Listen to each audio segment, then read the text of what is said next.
Buenas noches, bienvenidos a una nueva edición estelar de Costa Rica Noticias. Estamos en vivo a las 7 en punto de la noche de este jueves, 1 de julio. Gracias por informarse con la señal de Canal 13. Soy Ernesto Rivera.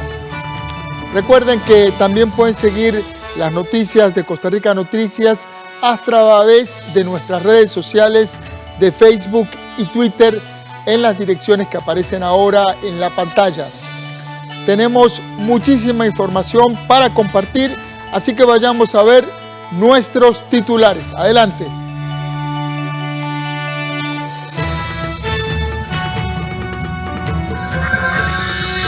Con 38 votos a favor, se aprobó la suscripción del acuerdo del Fondo Monetario Internacional por $1.778 millones. Tras casi un año de espera, en este mes se dará la fecha para iniciar con el juicio por el caso conocido como la trocha fronteriza. En el mes de junio fallecieron 2 menores a causa de la COVID-19. La última muerte se dio el pasado martes, en un niño de tan solo 2 años y 9 meses. Incrédulos y molestos, así se encuentran en el sector turismo tras la negativa del Poder Ejecutivo de darles una prórroga para la entrada en vigencia del impuesto del valor agregado. En Nicaragua no cesa la represión contra la oposición al gobierno de Daniel Ortega.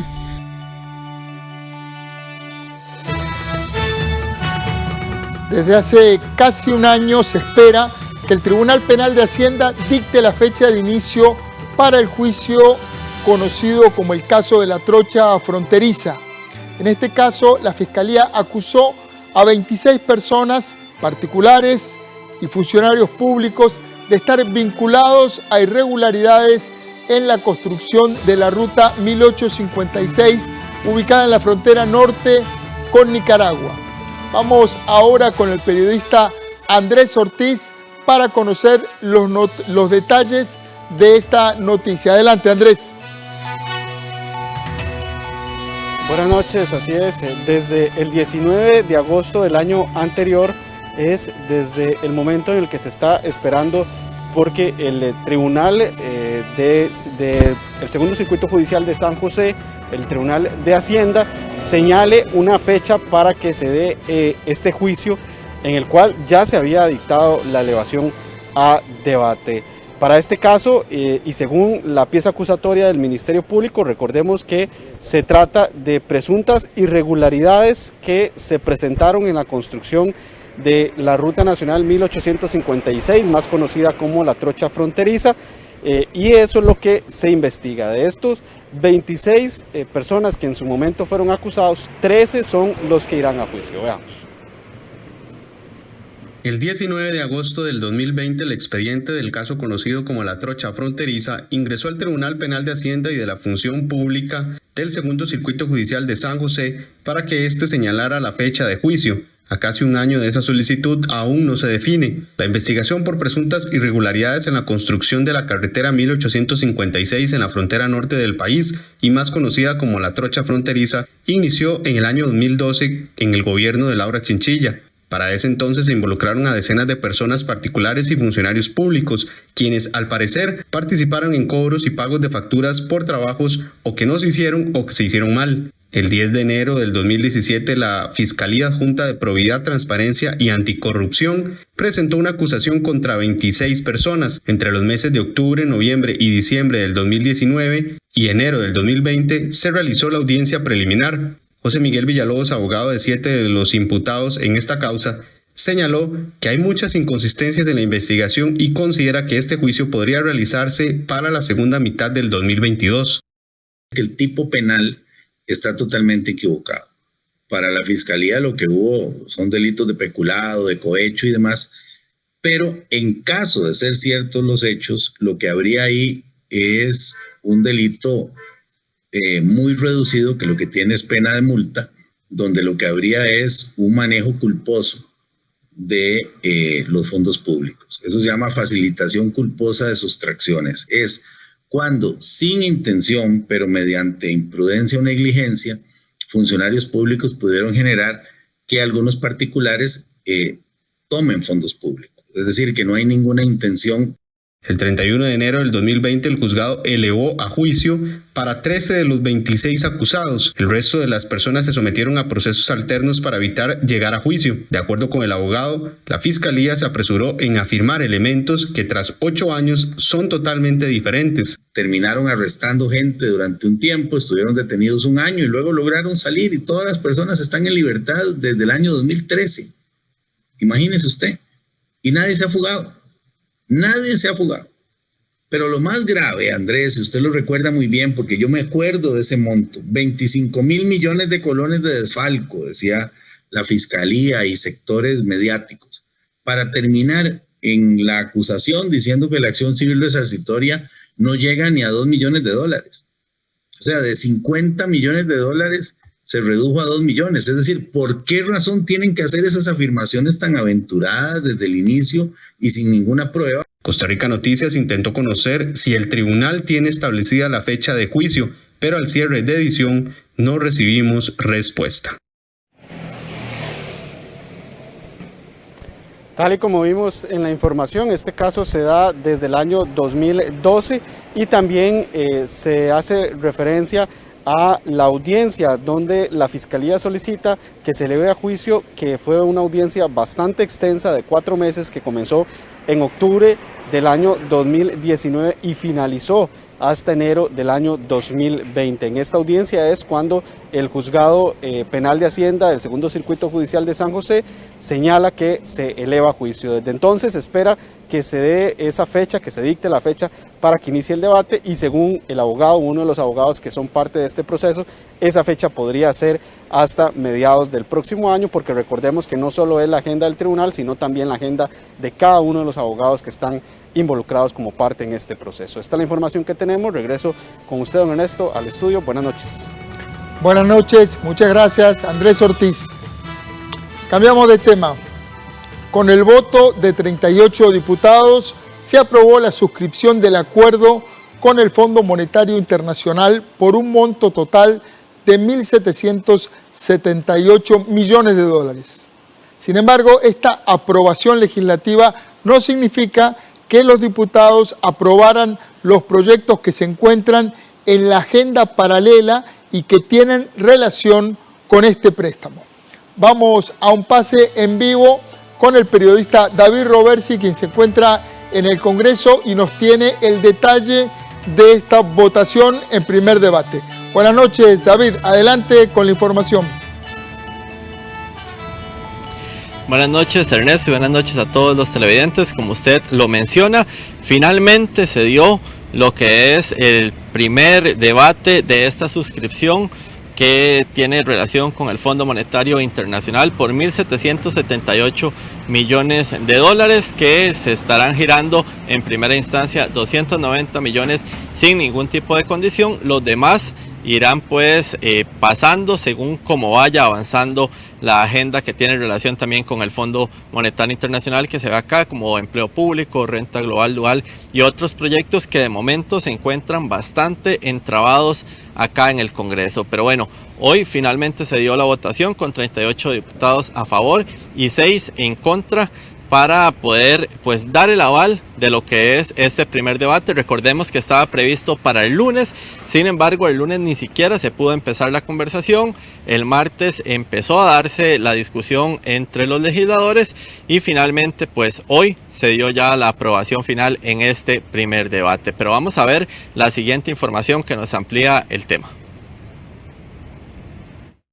Son 1.778 millones de dólares que el gobierno necesita, el Estado para poder financiar el presupuesto de este año, y donde en vez de gastar casi el 6%, se gastará 2%. Esto significa en el largo de la ejecución un ahorro cercano a los 39 millones de dólares.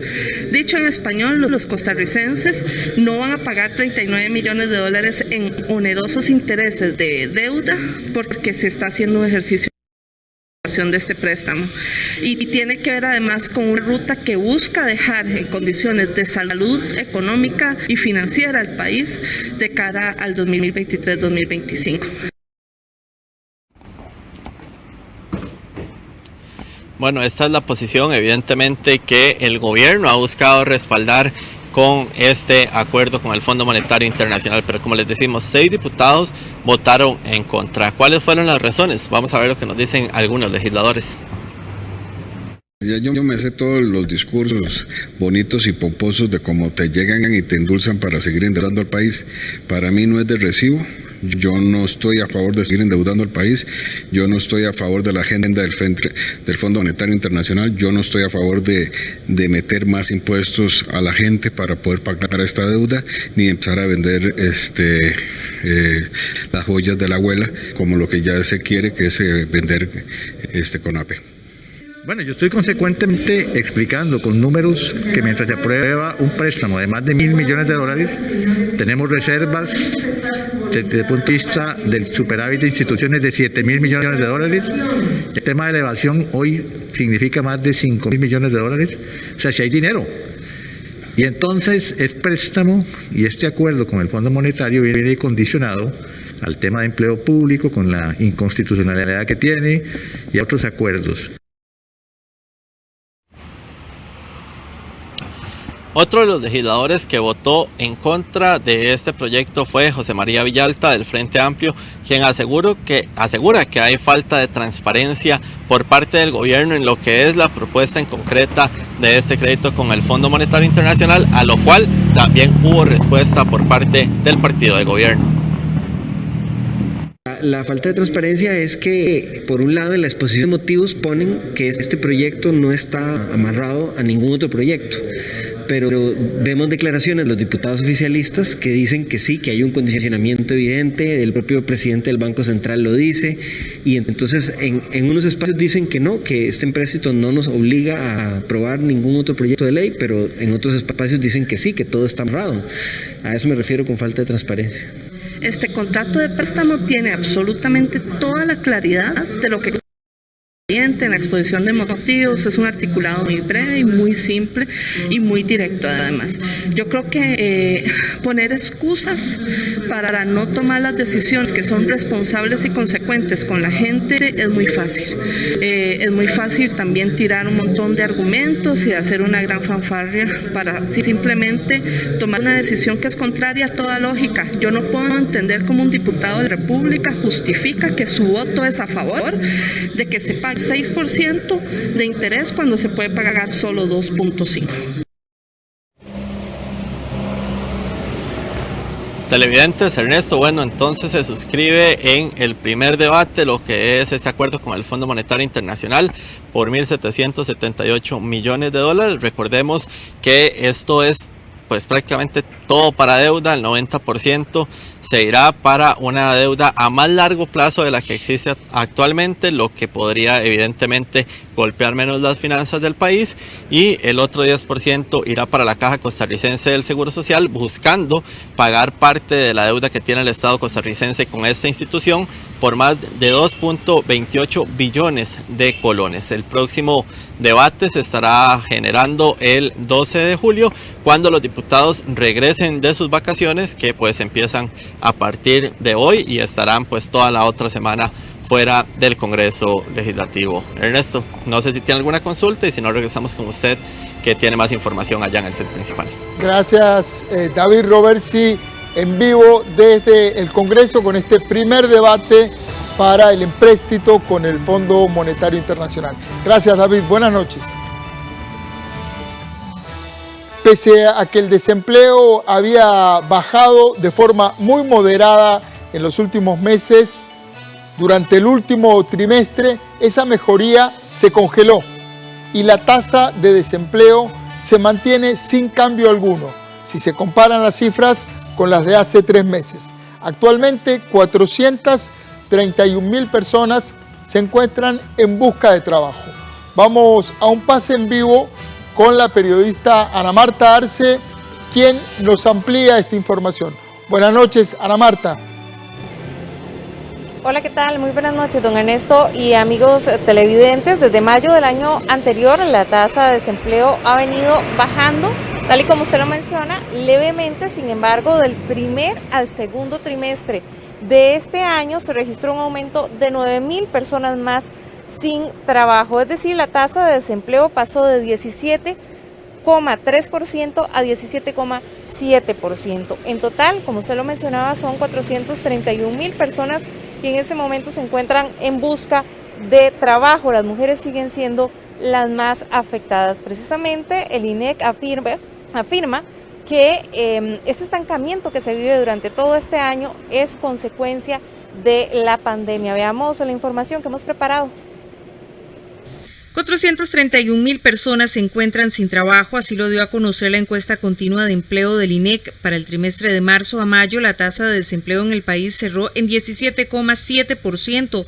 Las mujeres siguen siendo las más afectadas, con una tasa de 24,2% de desempleo, mientras que los hombres con un 13,3%.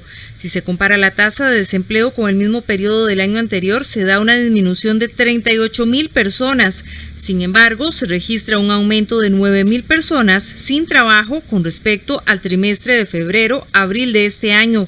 La población en la fuerza de trabajo nacional fue de 2.44 millones de personas y registra 104.000 personas más en comparación al año anterior. La tasa de desempleo al inicio de la pandemia, cuando estaban todas las restricciones más altas, digamos, fue de 20.1. ¿Qué significa? Bueno, hay 20 personas de cada 100 en la fuerza de trabajo estaban en el desempleo, estaban buscando empleo o esperaban para reiniciar su negocio de nuevo. Entonces, para este mismo trimestre, en este año, es 17.7, es decir, disminuye 2.4% puntos porcentuales. Y algo positivo es que hay un aumento en la participación de los aspirantes para este trimestre, que quiere decir que hay gente de secundaria completa que viene a buscar trabajo y no tenía experiencia previa en el mercado. En el caso del subempleo, que son las personas que trabajan menos de 40 horas por semana, la tasa se ubica en 15,7%, un 19,4% son mujeres y un 13,5% hombres. Dicha tasa se mantiene sin cambio respecto al trimestre anterior. Los datos mostrados por el INEC hoy día demuestra que todavía el tema de desempleo en Costa Rica sigue estancado, porque pasó el 17.3 al 17.7. En este caso todavía las más afectadas serían las mujeres, con un poco más del 24%, y en el caso de los hombres estaría un poco arriba del 13%. Esto significa que todavía el tema del desempleo sigue estancado, no se están recuperando empleos. La meta debería ser llegar hasta el 12%, que es donde exactamente nos tomó de sorpresa el COVID. Sin embargo, para la macroeconomía es importante estar entre el 3 y el 6%. ¿No? Esto nos lleva a un esfuerzo significativo para cumplir una meta macroeconómica que todavía no es un requisito. El país lo ha hecho bien con la inflación, lo ha hecho bien con las tasas de interés, pero en este momento la economía está sujeta a generar empleo, ahí es donde está focalizada. La encuesta además reveló que para este trimestre se estima 2 millones de personas ocupadas. La tasa de desempleo llegó a estar en 24,4% en mayo del año anterior y desde ese entonces se mantiene a la baja. Sin embargo, en este último trimestre sufre un leve aumento, pasando de 17,3% a 17,7%.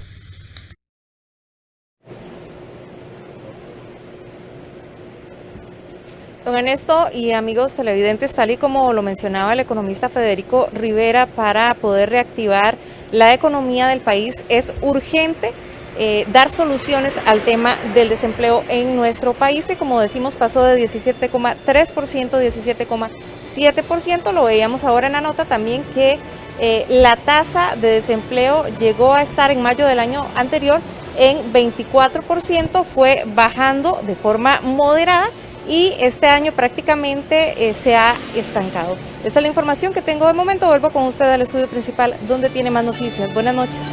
Buenas noches, gracias Ana Marta Arce. Vamos a hacer ahora nuestra primera pausa comercial y al volver le contamos que lamentablemente el COVID-19 cobró la vida de otro niño en nuestro país. Los detalles al volver de la pausa con la periodista Ana Marta Arce.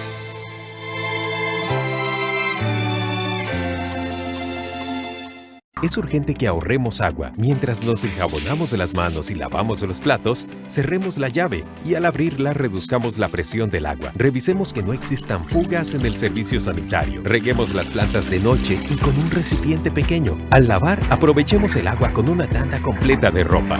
Por su seguridad y la protección ante el COVID-19, comprometámonos con el ahorro de agua. AIA, 60 años de llevar salud y bienestar.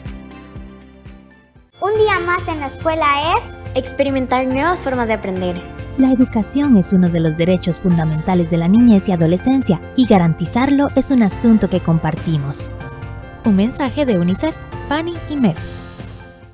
Mujeres con Voz, un espacio del Instituto Nacional de las Mujeres creado por mujeres para mujeres.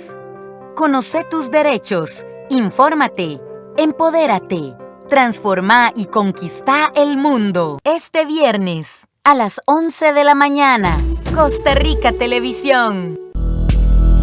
Tenemos una compleja relación con la política. Tan compleja que nos cuesta definirla. Pero es parte esencial de lo que somos. Animales políticos. Todos los domingos a las 7 de la noche, con repetición, los martes a las 8:30 de la noche. Por 13, Costa Rica Televisión. En el siglo XIX surgió un movimiento llamado jazz, una mezcla de muchos géneros musicales influenciados por sonidos afrodescendientes en Norteamérica y por supuesto el sonido de las grandes orquestas europeas. Jazz Entre Nos, un espectáculo musical que nos deleitará con grandes temas del género jazzístico. Este domingo, 4 de julio a las 2:30 de la tarde, en 13, Costa Rica Televisión. Ellos son Los Campos y es el tercer mes que disfrutan su premio para comprar en el súper gracias a sus tarjetas de débito y crédito del Banco Popular. Pague usted también con sus tarjetas y podría ser uno de los 10 ganadores de 300,000 colones por mes durante lo que queda del año para compras en el supermercado. Nuestras tarjetas le dan bienestar a usted y su familia. Si no tiene su tarjeta, solicítela en nuestra página web. Banco Popular y de Desarrollo Comunal. Banco Popular presenta El Tipo de Cambio. A las 7 de la noche con 22 minutos estamos de regreso y vamos a repasar la cotización de la divisa estadounidense. El precio del dólar para hoy en la compra, 615 colones con 47 centavos. El precio del dólar para hoy en la venta, 621 colones con 88 céntimos.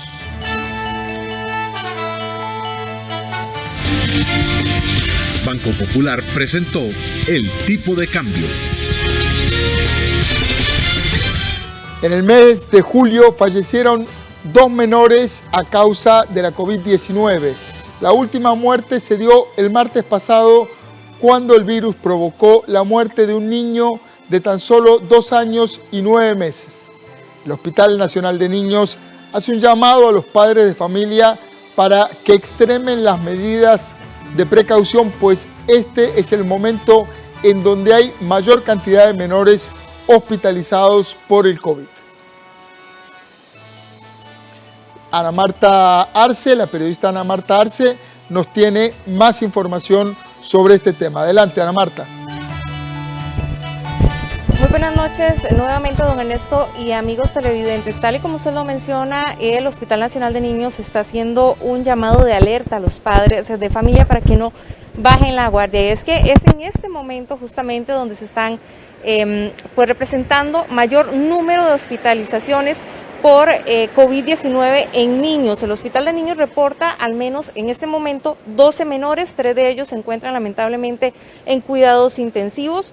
Además, tal y como usted lo menciona, lamentablemente solo en el mes de junio fallecieron 2 niños, uno de ellos precisamente falleció este martes. Se trata de tan solo un niño de 2 años y 9 meses. Veamos la información que hemos preparado.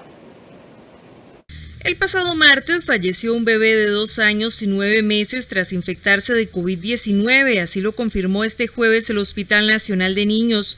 Solo en el mes de junio fallecieron 2 menores por el virus y ya se reportan 3 muertes en lo que va del año.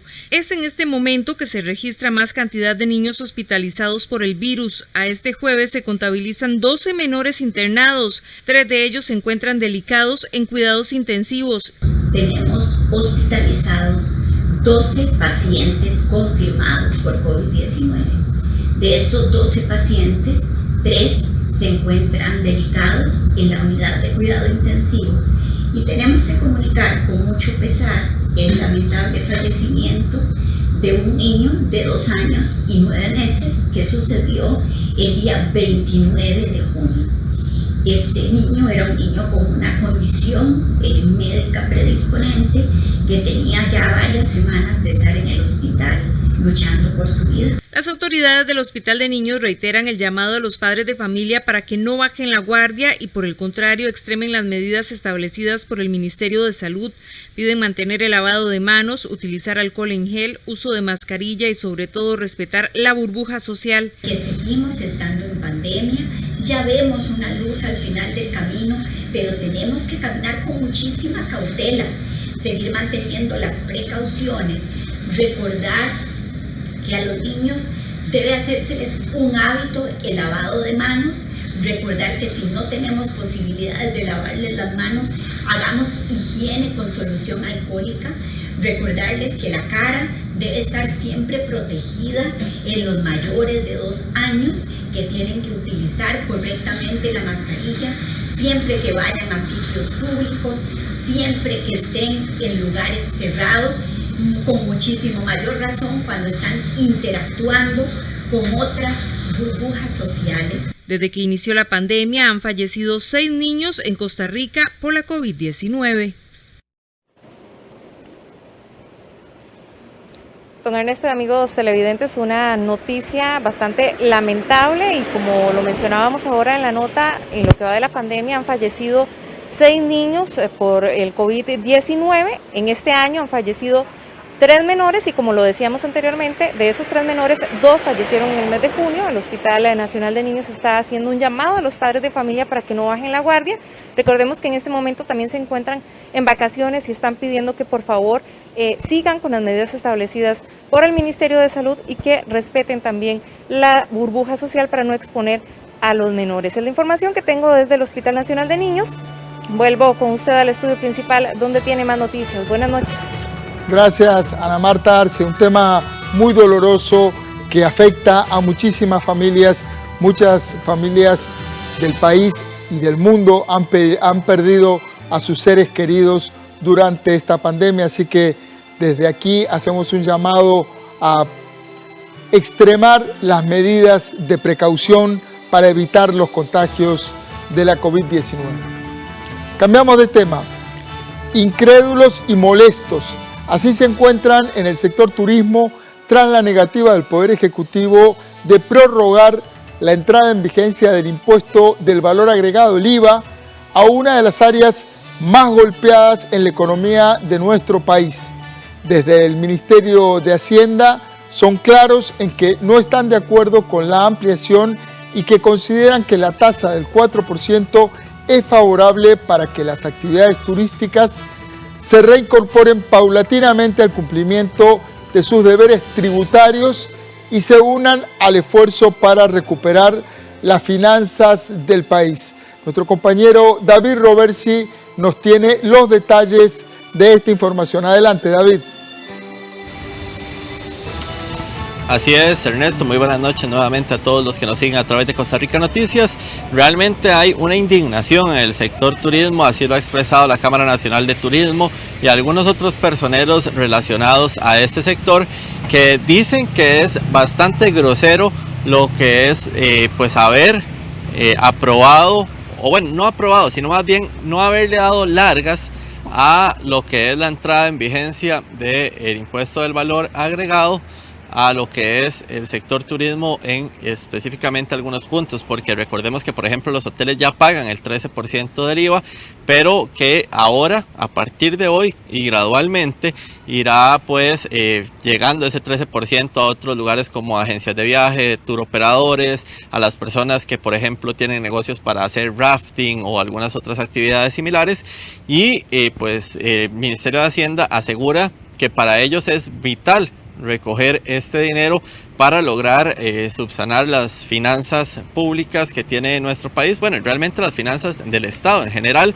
y que para ellos no tiene que haber un más allá en este tema, tenía que entrar a regir a partir de hoy, así se hizo, y bueno, de momento no hay marcha atrás a pesar de algunos proyectos que se vieron en la Asamblea Legislativa o que se propusieron, pues nunca llegaron a ser discutidos los mismos, porque recordemos que además en este momento es el gobierno quien mantiene el poder de la agenda hasta el próximo 1 de agosto. Pero vamos a ver la siguiente información para tener más claridad de lo que conlleva este tema.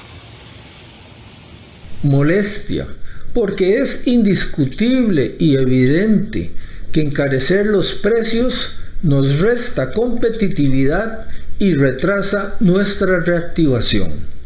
Que sea el consumidor el que pague el impuesto no significa que no nos afecta. Sorprende la indiferencia y el desconocimiento de la realidad de la industria del turismo costarricense. Preocupación, porque nuestro sector para recuperarse requiere del apoyo de nuestras autoridades. Esta es la reacción de la Cámara Nacional de Turismo, Canatur, luego de que este 1 de julio entrara a regir el 4% del impuesto del valor agregado, conocido por todos como el IVA, en servicios como los tour operadores, transporte de turismo y otros. Para el ministro de Hacienda es vital que se cobre este tributo en el sector, esto para buscar acomodar las finanzas de Costa Rica. Para efectos del Ministerio de Hacienda es importante que entre en vigencia este impuesto y que se empiece a normalizar la situación tributaria también de la actividad turística, sobre todo considerando que va a continuar con una tarifa preferencial por un año, la cual se irá incrementando en forma sucesiva durante los siguientes años para llegar a alcanzar el 13%. Y que forma parte del esfuerzo que realiza todo el país por alcanzar el ajuste fiscal que requerimos. La decisión y las declaraciones de Villegas no han caído nada bien en el Congreso, quienes lamentan que el Poder Ejecutivo no tomara en cuenta las iniciativas para retrasar la entrada de este impuesto en el 1 de julio. Lamento que este país tenga un poder ejecutivo que no es acorde a las necesidades de este Costa Rica, que necesita oxigenar, que necesita atravesar esta crisis que no es del COVID, viene desde antes. Poniendo más impuestos, poniendo más cargas impositivas, no vamos a salir de esta crisis, sino que más bien la va a empeorar el Poder Ejecutivo. Este gobierno PAC nos tiene empobrecidos a todos, y triste que hoy no quieran quitar por un momento, darle un chance, un respiro al sector turismo. Necesitamos que el Ejecutivo, el señor presidente, atienda a la voz de muchos diputados y también de los sectores productivos de este país. Lamento que el PAC hasta el día de hoy solo sirva para pedir impuestos. Y a mí me llama mucho la atención las manifestaciones de don Elian como ministro de Hacienda, porque estimar ingresos fiscales a partir de servicios de un sector que está realmente en una situación muy compleja, muchos en cero, prácticamente en cero, que han tenido que readecuar obligaciones, que han tenido que cerrar operaciones, que despedir gente. El turismo ha tenido una afectación probablemente de 55.000, 60.000 personas y empleos directos en este último año. Empezando este 1 de julio y hasta julio del 2022, la tarifa del IVA será de un 4%. el próximo año de un 8% y en el 2023 se llegará al 13% estipulado. Pues para servicios como decíamos anteriormente, los turoperadores, transportes de turismo, guías, agencias de viajes, entre otros que estén inscritos a el Instituto Costarricense de Turismo. Por otra parte, aquellas empresas no inscritas al ICT actualmente pagan el 13% de este impuesto sin el escalonamiento indicado, costo que naturalmente se trasladará al usuario. Servicios como hospedaje, hoteles y restaurantes ya pagan el 13% del IVA, pues estaban grabados con el impuesto general sobre las ventas desde 1982. Televidentes, Ernesto, esta es la información. Con esto regresamos con ustedes al set principal donde hay más de Costa Rica Noticias. Gracias, David Roversi. Y cambiamos de tema. Desde hace años escuchamos la palabra ingobernabilidad. Nuestros presidentes cada vez tienen su trabajo más difícil y si bien los propios cambios de Costa Rica han vuelto más complicada la labor presidencial, las preguntas son: ¿podría ser el propio hecho de tener un presidente y no otro sistema parte de este problema? ¿Podríamos elegir de otra manera al mandatario o mandataria? Un país bipartidista, un país multipartidista y un poder legislativo fraccionado parecen indicar que se precisa un cambio. Pero primero tenemos que entender qué límites tiene el sistema presidencialista y qué otras implicaciones tendría migrar de este sistema. Este es el tema que va a abordar el próximo capítulo de la serie Animales Políticos, el nuevo programa de Canal 13. Voy a conversar ahora con la directora del próximo capítulo de Animales Políticos, Nicole Villalobos. Buenas noches, Nicole, bienvenida a Costa Rica Noticias. Buenas noches, muchas gracias por el espacio y la invitación. Nicole, bueno, ya se estrenó el primer programa de la serie Animales Políticos. Para quienes se lo perdieron, ¿cómo definirías la idea del programa? ¿De qué trata Animales Políticos? Bueno, es como una radiografía de la situación del país y de nuestro sistema político y nuestras instituciones, ¿verdad? Lo que buscamos es mostrar información y que se genere una reflexión a partir de los análisis de los entrevistados y una voz en off y animaciones con material de archivo. Nicole, contanos, sin hacer spoilers, sin adelantar mucho, creo que tienen en el próximo capítulo varios invitados muy importantes. ¿De qué se trata este segundo capítulo y cuándo se podrá ver? Bueno, es sobre el tema de la ingobernabilidad. El episodio se llama Costa Rica es ingobernable y esa es una pregunta que se está haciendo desde que se está rompiendo el bipartidismo en el país. Y bueno, hay varios expresidentes y el presidente actual, más Estefan Gómez de Estado de la Nación, que va a hacer un análisis de este tema y se puede ver el domingo a las 7 p.m. Bueno, perfecto. Ya queda cursada la invitación y la gente interesada en el tema, el segundo capítulo de esta serie de 13 capítulos que se llama Animales Políticos y que está poniendo en pantalla Canal 13 junto con un grupo de directores de cine y de TV. Queda planteada la invitación domingo, el próximo domingo, 7 p.m., segundo capítulo de Animales Políticos. Gracias, Nicole. Muchas gracias. Buenas noches. Nos vamos a una pausa y al volver, Ronald Gómez le ganó la carrera a Walter Centeno, Gilberto Martínez, Harold Wallace, entre otros, y se quedó con el puesto de asistente técnico de la selección. Al volver de la pausa, los detalles de la sección deportiva.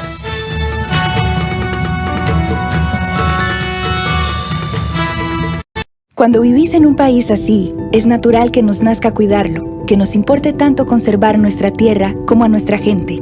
Así que turistea porque amas este país, porque extrañabas el frío de la montaña, ir a la playa o un simple ¿qué? ¡Pura vida! Porque en este momento no hay un mejor lugar para estar que Costa Rica. Turistea porque te hace feliz, pero sobre todo, turistea por Costa Rica. Entre todos, cuidémonos juntos. Ingresa a vamosaturistear.com. Por eso le ruego que me permita casarme con su hija. Por favor. Mamá, esta muchacha es muy irrespetuosa.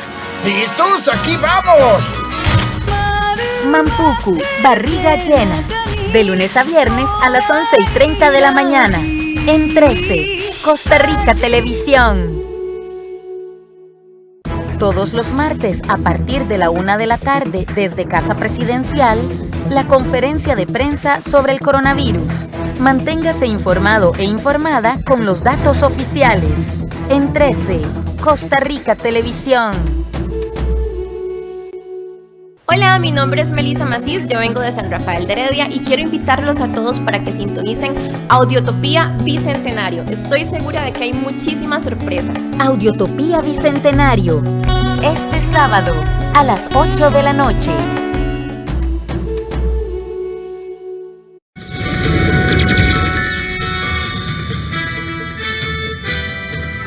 Buenas noches, les saluda Andrea Salazar. Arrancamos con los deportes. Ronald Gómez le ganó la carrera a Walter Centeno, a Gilberto Martínez, a Harold Wallace, entre otros, y quedó con el puesto de asistente técnico de la selección. Luis Fernando Suárez tomó la decisión tras entrevistar a La Bala. La principal novedad en el anuncio de la primera lista de seleccionados de Luis Fernando Suárez no fue el nombre de un jugador, sino más bien el de uno de los asistentes técnicos. A pesar de que Ronald Gómez no era el nombre más sonado para ocupar el puesto vacante en la tricolor, logró convencer al entrenador colombiano y ahora vivirá su primera experiencia en el banquillo de la selección nacional. La Bala les ganó la carrera a Walter Centeno, Gilberto Martínez, Harold Wallace y otros técnicos que estaban entre la lista de candidatos para acompañar a Suárez en la Copa Oro y en el camino hacia el Mundial de Qatar 2022. A pesar de que sus 12 años de carrera como técnico carecen de éxitos, fueron otros factores los que pesaron en la decisión del seleccionador nacional. Después de verlo y después de conversar, 5 o 6 palabras con él, ya sabía que era uno de los que yo seguramente iba a pensar que él era el mejor. Y básicamente por esta situación de conducta, de forma de ser persona. Después me mostró en los 40 minutos o 1 hora que charlamos de su capacidad como entrenador, de lo que sabe como entrenador. Pero lo que más me llamó la atención y lo que más me gustó fue el sentido de pertenencia que tiene con el país.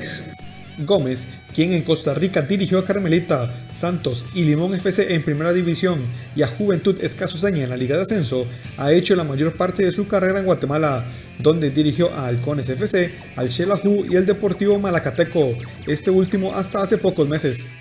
Hace apenas un mes el Barrio México anunció que sería su nuevo entrenador, algo que cambió gracias a la gran oportunidad que se le presentó a La Bala. Para mí es un gusto estar trabajando para mi país. Agradecerle a toda la parte del cuerpo técnico, el señor Fernando Suárez, que ha confiado en mi persona. Desde el primer día que hablamos, pues me di cuenta de que tenemos un gran profesional, que tenemos una persona que nos va a llevar con grandes éxitos. Como jugador, Gómez participó en 2 mundiales, en el de Corea y Japón 2002, en el que le anotó un gol a China, y en Alemania 2006. También vistió la camiseta tricolor en 3 ediciones de la Copa de América, en 1997, 2001 y 2004. En su etapa de jugador vistió la camiseta de 11 clubes, tanto en Costa Rica como en España, Guatemala, Grecia, Kuwait, México y Chipre. Luis Fernando Suárez está empeñado en que la selección de Costa Rica vuelva a ser competitiva. Para eso está trabajando no solo en la parte futbolística, sino también la parte mental de los jugadores con un experto en neurociencia. Tras 2 años de la Sele en la oscuridad y luego de no conseguir victorias en más de año y medio, Luis Fernando Suárez no solo se enfoca en lograr una mejora en el juego de la tricolor, sino que además busca mejorar la parte mental de los futbolistas para así lograr un mejor rendimiento. Desde su nombramiento, el colombiano ha sido positivo en sus mensajes. En la conferencia de prensa de este jueves resaltó la importancia de la parte mental y explicó que su discurso sobre ganar la Copa Oro se debe a que necesita que sus jugadores crean que es capaz. Nosotros queremos ganar la Copa. Lógicamente los demás también lo querrán ganar. Pero yo no puedo limitar, yo no quiero limitar de ninguna manera la capacidad del jugador costarricense. Yo no quiero que ni a los mexicanos, ni a los hondureños, ni a los estadounidenses, ni a cualquiera lo miren como si fuese más que nosotros. Costa Rica tiene mucha más historia incluso que muchos países y eso hay que hacerlo respetar. El nuevo seleccionador nacional sabe que tiene poco tiempo para plasmar su idea y, sobre todo, para inyectar en el combinado patrio ese espíritu ganador. Por eso el trabajo a nivel de motivación es importante para tener a todos los futbolistas compenetrados en los objetivos. Suárez incorporó a su cuerpo técnico a un psicólogo, quien desde el lunes está trabajando con los jugadores. Felipe Camacho Arango lleva 7 años trabajando al lado del cafetero y se definió como el encargado del área de neurociencia y entrenamiento deportivo. Esto es un trabajo que es poco conocido, que pocas veces lo realizan los equipos y las selecciones, y en estos días de trabajo que llevamos, que es poco, la respuesta a los jugadores para con mi trabajo en la parte mental ha sido espectacular. Una actitud y una disposición maravillosa para el trabajo cerebral, y eso es lo que más contento nos tiene. La tricolor ya trabaja de lleno en la preparación para la Copa Oro. Este jueves, Luis Fernando Suárez dio a conocer una lista sin sorpresas. El colombiano irá al torneo del área con la base de jugadores que disputaron hace un mes el Final Four en Estados Unidos. El colombiano aseguró que este mes de trabajo será el idóneo para prepararse de cara a la eliminatoria mundialista que dará inicio en septiembre. El ciclista británico Mark Cavendish ganó este jueves la 6ª etapa del Tour de Francia disputada entre Tours y Châteauroux, mientras que el neerlandés Mathieu van der Poel consiguió, o más bien conserva, la camisa amarilla de líder. Es última ocasión para los velocistas antes de los Alpes. La escapada parecía condenada, pero Van Avermaet y Klage forzaron la máquina y resistieron hasta los últimos 2.500 metros. Este viernes estará disputando la 7ª etapa, la más larga de esta edición, con nada más y nada menos que 249.1 kilómetros entre Vierzon y Le Creusot. Bueno, y ahora queremos mostrarles un poco de lo que están preparando para la delegación de Costa Rica que estará ya en Tokio 2020. Aquí tenemos un video que subieron en las redes sociales en la ciudad de Matsukawa, en Japón, en donde, como decíamos, estará hospedada toda la selección, toda la delegación costarricense que estará compitiendo en Tokio. Vean qué bonito con las banderas de Costa Rica. Ahí es que podemos escuchar un poquito. Costa Rica no minasan, Nihon no Olimpiku tanoshinde kudasai. Watashitachi mo katsuyaku o ouen shite imasu. Bueno, y de esta manera tan bonita, don Ernesto, van a recibir a Costa Rica. Yo creo que definitivamente van a estar muy cálidos por allá, bien recibidos y muy cómodos allá en Japón, por lo que vemos, ¿verdad? Totalmente, y parece que la ciudad de Matsukawa es una ciudad pequeñita en la isla de Honshu, 12,000 habitantes, o sea, un pueblito pequeño, muy tranquilo. Ahí van a recibir a la delegación tica en estas Olimpiadas y mundiales tan controvertidas. Ojalá que haya mucha suerte para todos los atletas costarricenses que van a participar. Yo estoy segura de que si ya lo vieron, están bastante motivados de ese recibimiento que desde ya les están preparando, desde ya calentando un poquito y metiéndonos emoción, porque definitivamente los Juegos Olímpicos siempre nos llenan de mucha emoción. Y suena muy a lo tico, ¿verdad? Una cosa pequeña, en un espacio manejable, en prácticamente una aldea, 12,000 personas, un pueblo pequeño, ahí en Matsukawa, en la isla de Honshu. Ahí lo vamos a ir a ver. Así es, muchas gracias, don Ernesto. Usted tiene más información. Buenas noches. Cambiamos radicalmente de tema. El hospital Tony Facio en Limón mantendrá bajo vigilancia periódica a los 3 niños que podrían haber sido vacunados por un error involuntario con una dosis contra la COVID-19. Los menores fueron dados de alta la tarde de este jueves.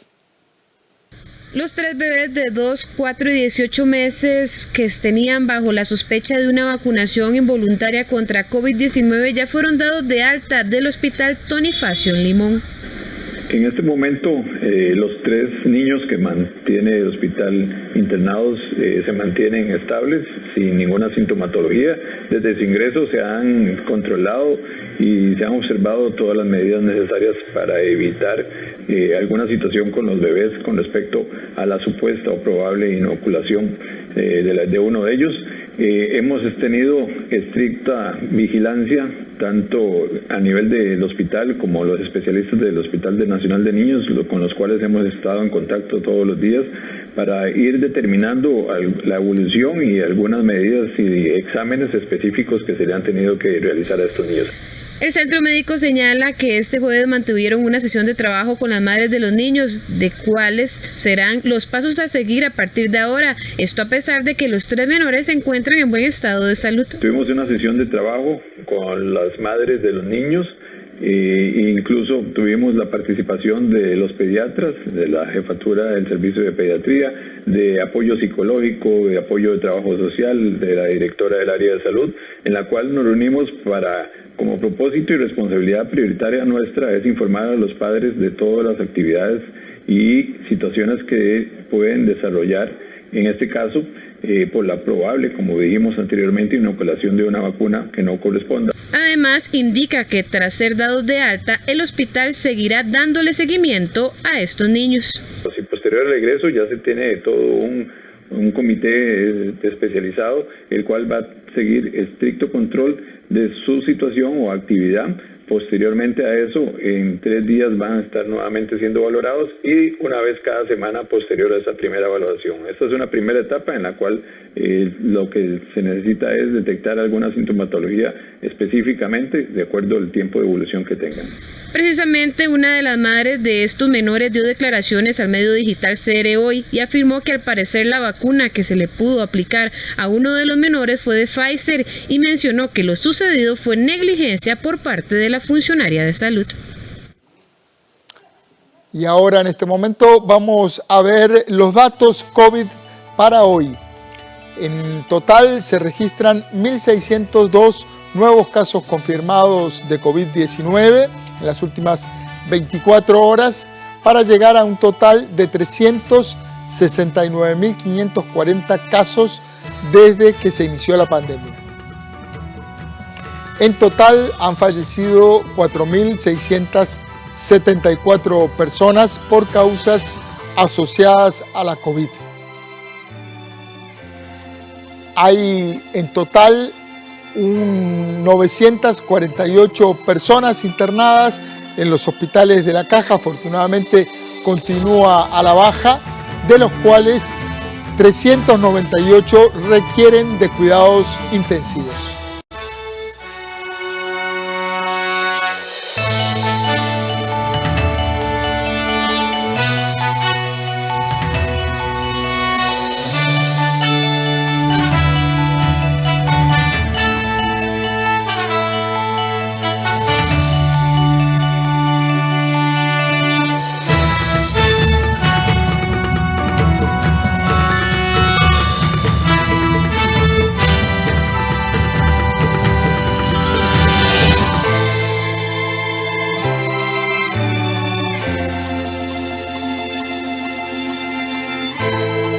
Nos vamos a las informaciones internacionales. Al volver de la pausa, la oposición nicaragüense continúa oprimida por el gobierno de Daniel Ortega y sus detenciones arbitrarias. Los detalles al volver en toda la información internacional.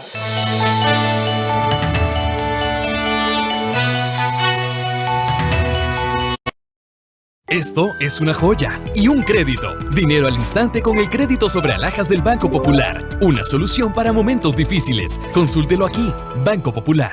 En nuestro espacio Cine en Cortos, presentamos La Butaca.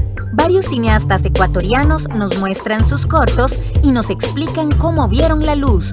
Fuimos alrededor de 30 personas en el rodaje. Creo que las 2 últimas semanas que teníamos de plazo logramos estar con el evento de Femantagia. El jueves 1 de julio a las 9 de la noche y el domingo 4 a las 11 de la mañana, aquí en 13, Costa Rica Televisión. Aquel puente que usted quería quedó ahí atrapado en las redes de un sistema político que no permiten que las decisiones avancen. Desde hace años escuchamos la palabra ingobernabilidad. Nuestros presidentes cada vez tienen su trabajo más difícil. Y los propios cambios que logran en Costa Rica han vuelto más complicada la labor presidencial. Esto se debate en Animales Políticos. Este 4 de julio a las 7 de la noche. Con repetición el martes 6 a las 8:30 de la noche. En 13, Costa Rica Televisión.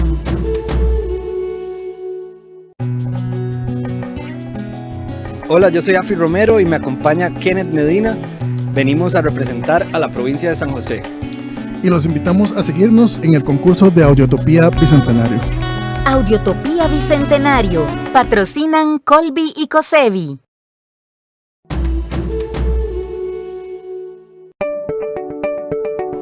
Hola, les invito a ver Buena Vida, el programa para las personas adultas mayores que les ayudará a mejorar su calidad de vida por medio de la actividad física y mental, promoviendo su salud y su bienestar integral.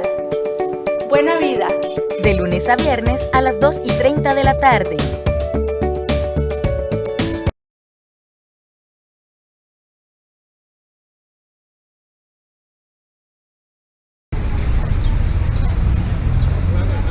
¿Notas la diferencia? No es ningún sueño. Costa Rica da los primeros pasos para la implementación de buses eléctricos. Buses con más beneficios, sin costo adicional. Búscalos, úsalos, construí con nosotros. Son eléctricos, son nuestros.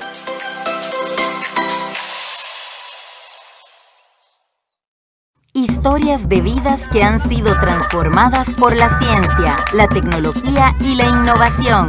María la Baja es un pueblo rico en cuanto a la cultura porque tenemos el canto del bullerengue. Es un municipio muy alegre. Ancestralmente María la Baja eran tierras indígenas. Fórmulas de cambio, los lunes a las 11 de la noche, en 13, Costa Rica Televisión.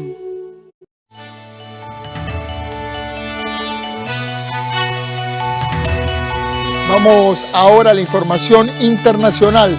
Crece la tensión en Nicaragua y la oposición continúa oprimida por el gobierno de Daniel Ortega y sus detenciones arbitrarias.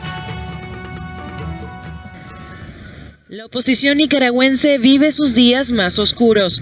El presidente Daniel Ortega continúa con la intimidación y las detenciones de sus adversarios políticos, sus familiares y todo aquel que difiera con su gobierno.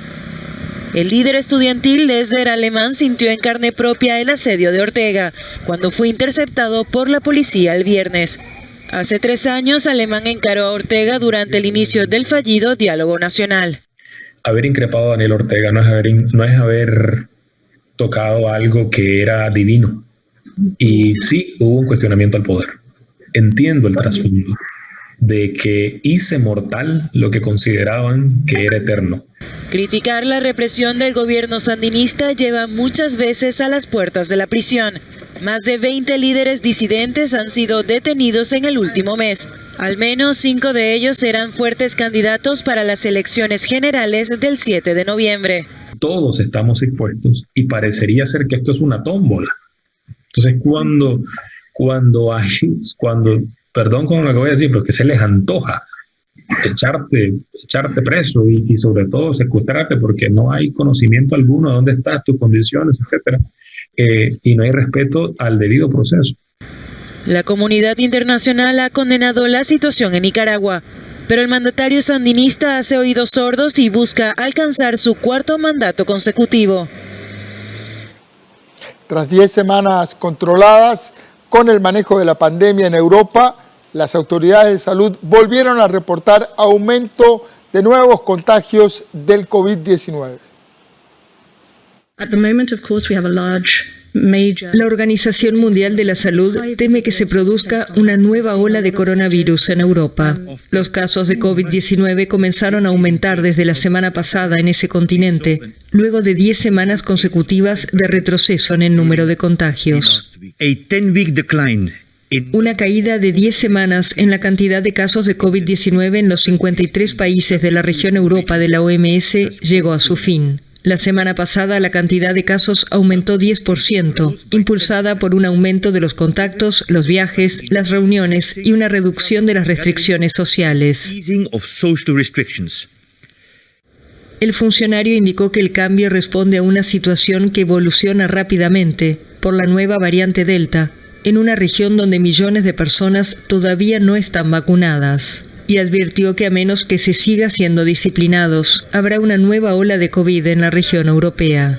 La OMS estima que para agosto la variante Delta, especialmente contagiosa, será dominante en el viejo continente. Y así a las 8 de la noche, con un minuto, llegamos al final de esta edición estelar de Costa Rica Noticias. Gracias por informarse con Canal 13. Buscamos ofrecerle contexto y actualidad. Vamos ahora a presentar, esta noche voy a conversar con el joven Mario León, un inmigrante que se crió en Finca La Carpio y que hoy estudia matemática aplicada en la UCR. Vamos a hablar del valor del esfuerzo personal y del papel de la educación pública como motor de la movilidad social. Quédese a escuchar esta entrevista de fondo.